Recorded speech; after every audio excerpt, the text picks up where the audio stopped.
Hello everyone, कैसे हो आप सब। मैं सुनील सांगवान एक बार फिर से आपका स्वागत करती हूँ गाइडेंस फैक्ट्री पे। अभी जब ये वीडियो मैं बना रही हूँ तो शाम के 6 बजे हुए हैं। तो आपके सीपीओ के तीनों पेपर आज के जो होने थे वो भी तीनों शिफ्ट हो चुकी हैं, पर थर्ड शिफ्ट का अभी मुझे एनालिसिस नहीं मिला है। तो उसका और एनालिसिस मिल जाता है, उसके बाद उन दोनों का एनालिसिस भी वीडियो में डाल दूंगी और फिर ओवरऑल भी हम बात कर लेंगे कि कौन सा पेपर था, उसका क्या लेवल था। अभी जो है वीडियो मैं बना रही हूँ वो ये है कि मैंने कल प्रॉमिस किया था आपको कि जैसे आपका पेपर खत्म होगा तो आपको वीडियो मिल जाएगी कि आपको फिजिकल की तैयारी कैसे करनी है, साथ में फिजिकल के साथ में इंग्लिश मेंस की तैयारी कैसे करनी है। और काफी सारे बच्चे जो कि सीजीएल दे रहे होंगे क्योंकि आपकी बार वैकेंसीज बहुत ज्यादा है, तो मैक्सिमम सीपीओ एस्पिरेंट्स हैं वो साथ में सीजीएल भी दे रहे होंगे प्रीलिम्स। तो तीनों की तैयारी एक साथ कैसे करनी है उसकी जो स्ट्रेटजी है वो मैं आपके साथ डिस्कस करूंगी। सबसे पहले हम फिजिकल की बात करते हैं। तो देखो, फिजिकल अभी आपको स्टार्ट करना है, जस्ट रनिंग। जैसे कुछ बच्चे, कुछ क्या जो मैक्सिमम बच्चे होंगे उन्होंने रनिंग कभी की ही नहीं होगी, तो आपको क्या करना है, अभी स्टार्टिंग में स्लो पेस पे रनिंग करनी है। जस्ट आपको प्रैक्टिस करनी है रनिंग की। जैसे डेली आप 2 किलोमीटर कर सकते हो, पर वो स्लो पेस ही होगी। आपको ये नहीं है कि एकदम से फर्स्ट डे जाके ही पूरा भाग रहे हो, क्योंकि अगर आप ज्यादा स्पीड से भागोगे तो भी क्या होगा कि आपके लैक्टिक एसिड इकट्ठा हो जाएगा थाइस वगैरह में, और उसकी वजह से आपके पेन होगा और ना फिर आप इंग्लिश की तैयारी कर पाएंगे ना आप सीजीएल प्रीलिम्स की कर पाएंगे। पर फिजिकल की तैयारी भी आपको साथ में करनी पड़ेगी, क्योंकि फिर सीपीओ का फिजिकल आ जाएगा। फिर जो बिल्कुल न्यू स्टूडेंट्स है वो एकदम से प्रिपेयर नहीं कर पाएंगे फिजिकल के लिए। तो क्या करना है कि अभी आपको स्लो पेस से रनिंग करनी है स्टार्टिंग में, और स्ट्रेचिंग करनी है। करनी कैसे है, तो इसके लिए आप यूट्यूब की भी हेल्प ले सकते हैं। वहां पे की स्ट्रेचिंग कैसे, देखो रनिंग तो सबको पता है कि कैसे करनी है, मीडियम स्पीड से करनी है, बिल्कुल स्लो भी नहीं, थोड़ी सी स्पीड से कर लेना। और साथ में स्ट्रेचिंग कैसे करनी है वो आप यूट्यूब से भी देख सकते हो, आपका कोई फ्रेंड है उसकी भी हेल्प ले सकते हो। मैं पर्सनली ये सजेस्ट करूंगी कि जब तक सीजीएल प्रीलिम्स है, अगर आप सीजीएल प्रीलिम्स भी दे रहे हो तो तब तक आपको कोच हायर करने की जरूरत नहीं है। उसके बाद अगर आप चाहो तो कर सकते हो। हाई जंप लॉन्ग जंप वो भी करने की अभी जरूरत नहीं है, वो 15-20 दिन में ही आपके प्रिपेयर हो जाते हैं। तो अभी आपको करनी है स्लो रनिंग। साथ में संडे को आप क्या कर सकते हो कि थोड़ी सी स्पीड से रनिंग कर सकते हो, या फिर 1-2 स्प्रिंट लगा सकते हो। 100 मीटर की जो होती है ना फास्ट रनिंग, वो कर सकते हो आप। तो फिजिकल में आपका ये रहेगा। दूसरी हम बात करते हैं इंग्लिश की। तो देखो, जब तक सीजीएल प्रीलिम्स है हम इंग्लिश बहुत ज्यादा नहीं करेंगे। जैसे वोकैब वगैरह है, मैंने जो पीछे बताई थी, हाँ, जब सीजीएल की स्ट्रेटजी बताई थी तो मैंने उसमें बोला था कि 50-50। तो अभी जब तक सीजीएल प्रीलिम्स है हम 50-50 वोकैब नहीं करेंगे। आपको जो वोकैब है, इडियम्स फ्रेजेस है, वन वर्ड सब्स्टिट्यूशन है, एंटोनियम सिनोनियम्स है, उनकी बात करें तो एंटोनियम्स को भी छोड़ दो जब तक सीजीएल प्रीलिम्स है। उसके बाद आप कर लेना एक बार, क्योंकि हमें यहाँ पे स्कोर ज्यादा करना है। और कई बार क्या होता है कि कई एंटोनियम्स वर्ड ऐसे होते हैं उनके जैसे पास पास की मीनिंग दी हुई होती है, तो अगर आपने थोड़ी सी प्रैक्टिस कर रखी होती है तो आप उसको टिक कर सकते हो। तो आप प्रीलिम्स के बाद उसकी तैयारी कर लेना। अभी आपको one word substitution, idioms phrases और साथ में सिनोनिम्स तीनों क्या करने हैं, डेली 25-25 करनी है। अभी जैसे इसमें 20 डेज बचे हुए हैं इस महीने में, तो आपके 20 डेज में अगर 25-25 करते हो तो भी आपके अप्रोक्स 500 प्रिपेयर हो जाएंगे। प्रीवियस ईयर करने हैं, करने कहाँ से हैं, अगर आपने प्रीवियस ईयर कोई पीडीएफ डाउनलोड कर रखी है कुछ और तो वहां से कर सकते हो। अगर परचेज करनी है तो ब्लैक बुक कर सकते हो, क्योंकि वहां पे सारी बुक इकट्ठी है। जैसे आप बाद में और जो भी टॉपिक प्रैक्टिस करोगे तो वो भी आपके वहीं से हो जाएंगे।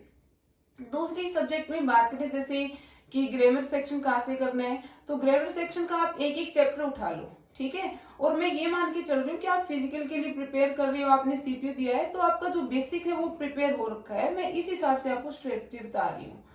तो आपके अगर सीपीओ भी दिया है तो इतना तो है ही बेसिक कि आप जैसे अभी नीतू सिंह मैम की जो बुक है उनका एक एक चैप्टर लगा सकते हो, या फिर आपने जहां से भी ग्रामर की है वहां से ग्रामर का डेली एक चैप्टर लगा लो, और अप्रोक्स आपका 1 से 1.5 घंटे में चैप्टर कवर हो जाएगा।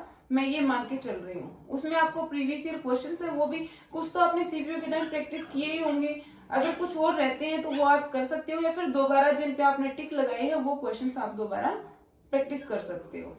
तीसरा, जैसे पैसेज और इसकी बात करें तो पैसेज आप डेली 2 पैसेज प्रैक्टिस कर सकते हो, और साथ में 2 दिन क्लोज टेस्ट है वो प्रैक्टिस कर सकते हो। तो ये जैसे आप टोटल करोगे 2 पैसेज 2 दिन क्लोज टेस्ट करोगे तो अप्रोक्स 40 मिनट्स में आपका हो जाएगा। इंग्लिश का 1 से 1.5 घंटे में आपका इंग्लिश का चैप्टर हो जाएगा, और वोकैब की बात करें तो 1-1.5 घंटे में आपकी वोकैब हो जाएगी। तो मैं ये मान के चल रही हूँ कि अप्रोक्स 3 से 4 घंटे आपको इंग्लिश को देने हैं। दूसरी, उसके बाद हम बात करें कि सीजीएल की, तो देखो सीजीएल के लिए आपको क्या करना है कि एक तो आपको इंग्लिश तो वहां से आपकी प्रिपेयर हो ही रही है, ठीक है। रीजनिंग आप क्या करना है कि मॉक टेस्ट लगाने हैं। आप डेली एक मॉक टेस्ट लगाओगे तो आपकी रीजनिंग वहां से प्रैक्टिस हो जाएगी। अभी आपने सीपीयू का पेपर दिया है, वहां से भी आपको आइडिया हो गया होगा कि किस टाइप की रीजनिंग आ रही है। तो एक आधा वीक टॉपिक रह गया है, जैसे कुछ बच्चे जिन्होंने कैलेंडर वगैरह नहीं कर रखा था, उस पे ही बना हुआ था कि कैलेंडर से क्वेश्चन आया क्या, क्लॉक से आया क्या, वो भी रीजनिंग की पार्ट ही है। अगर नहीं कर रखे तो आप उन जैसे कुछ टॉपिक है वो प्रैक्टिस कर सकते हो। साथ में जैसे रीजनिंग वहां से हो जाएगी, आपकी मॉक टेस्ट ही हो जाएगी, सीपीयू के लिए भी आपने प्रिपेयर की है। उसके बाद बचती है हमारी जीएस और क्वांट। तो जीएस और जो क्वांट की बात करेंगे तो आप क्वांट की प्रैक्टिस करो, डेली 2 घंटे क्वांट को दे सकते हो। और या फिर ऐसे कर लो कि जैसे मैंने जो ये टाइम टेबल बनाया, मैंने इसमें अप्रोक्स आपका ये मान के चली हूँ कि जैसे आप जो रनिंग करके आओगे या फिर बाकी जो टाइम है, आप मान लो थोड़े बहुत थक जाते हो, रेस्ट करोगे, तो आप 1-2 घंटे मतलब 1 घंटे लगा लो रनिंग स्ट्रेचिंग, मैक्सिमम हो जाता है 1 घंटा। बाकी भी लगाओगे तो आपके 2-3 घंटे उधर हो गए, 3-4 घंटे आप इंग्लिश को दे दोगे, तो अप्रोक्स ये मिला के आपके कितने हो गए, 6 घंटे लगा लो, 6 इधर हो गए, बाकी आपके पास टोटल 24 आवर्स है। 12 घंटे और भी निकालोगे तो 18 घंटे, और 6 घंटे आपके पास बच जाएंगे क्वांट और जीएस को पढ़ने के लिए। या फिर 6 भी नहीं दोगे तो भी आप मतलब 5 लगा लो, जीएस को ही देना है और क्वांट को देना है। क्वांट का भी आपको मैक्सिमम प्रैक्टिस हो रखा होगा, तो आपको क्या करना है कि जो इंपॉर्टेंट क्वेश्चंस है, सीपीयू से भी आपको आइडिया लग गया होगा, तो आपको जो इंपॉर्टेंट क्वेश्चंस है वो प्रैक्टिस करने हैं। साथ में जीएस में आप क्या करो, सबसे पहले आपको स्टैटिक के टॉपिक करने हैं, बुक्स एंड ऑथर्स वाला, स्पोर्ट्स वाला, आर्ट एंड कल्चर वाला, डैम्स वाला, माउंटेन पासेज वाला, जो ये टॉपिक है इनको करना है। करंट अफेयर में भी स्पोर्ट्स वाले जो करंट अफेयर है उसको आपको और ज्यादा अच्छे से प्रिपेयर करना है। उसके बाद जैसे आप पॉलिटी कर सकते हो और उसके बाद साइंस कर सकते हो। बाकी जो सब्जेक्ट है मेडिवल हिस्ट्री में अगर आप बात करोगे तो मॉडर्न जो हिस्ट्री है उसको पहले कर लेना। उसके बाद जैसे जो मेडिवल हिस्ट्री में मुगल्स वगैरह आते हैं इनको आप पहले कर लेना। उसके बाद टाइम बचे तो बाकी कर सकते हो प्रैक्टिस। तो ऐसे करके आपकी जीएस है वो भी प्रिपेयर हो जाएगी। सीजीएल का वैसे ही अब की बार इतने ज्यादा कट ऑफ जाने वाली है नहीं, उसकी भी सेफ स्कोर की वीडियो में जल्दी डालने वाली हूँ, तो इसकी इतनी कट ऑफ जाएगी नहीं। तो आप जीएस पे अभी उतना ज्यादा फोकस नहीं करोगे तो भी आपका क्लियर हो जाएगा। तो ये जो थी ये अपनी स्ट्रेटजी थी। फिजिकल के लिए जो बच्चा जिस टाइप का है, मॉर्निंग पर्सन है, इवनिंग पर्सन है, जिसको जो सुटेबल करे उस हिसाब से रनिंग के लिए जा सकता है, मॉर्निंग में जाना है या इवनिंग में जाना है।